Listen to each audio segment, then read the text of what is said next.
நாளைக்கு என் ஃப்ரெண்டு கல்யாணத்துக்கு நாங்கள் எல்லாருமே போகிறோமே, பிரியாணி சாப்பிட போகிறோமே. கல்யாணத்துக்கு போகிறீங்களா? நல்லா சாப்பிட்டு வாங்க. அக்காவுக்கு கொஞ்சம் எடுத்துன்னு வரியா? பார்சல் கொடுத்தாங்கன்னா எத்தனை வரேங்க்கா? கொஞ்சம் எடுத்துன்னு வந்துடு. சரி சரி இருந்தால் போட்டு கொஞ்சம் எடுத்துன்னு வந்துடு. நான் கூட அடுத்த வாரம் போகிறோம்மா எங்கள் சொந்தக்கார கல்யாணத்துக்கு.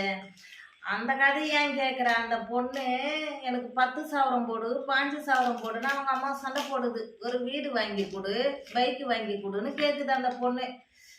ஏம்மா கேட்குற? இந்த காலத்து பிள்ளைங்க பெற்றவங்கள இதை வாங்கி கொடு, அதை வாங்கி கொடுன்னு கேட்குதுங்க.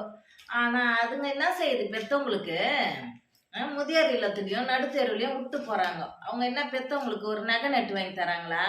இல்லை ஒரு நல்ல நாள் கெட்ட நல்ல புடவை ஜாக்கெட் எடுத்து தராங்களா? இல்லை அம்மாவுக்கு மாதம் மாதம் செலவுக்கு பணம் தராங்களா?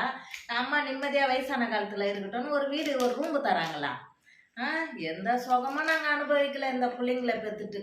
நாங்கள் கஷ்டப்பட்டு வைத்த வய சேர்த்து உங்களுக்கு கொடுத்துடணும், எங்களை நீங்கள் தெருவில் விட்டுடணும். என்னத்த சொல்கிறது? இப்போத்தி பிள்ளைங்கள்லாம் பெற்றவங்களுக்கு தான் ஆசைப்படுதுங்க.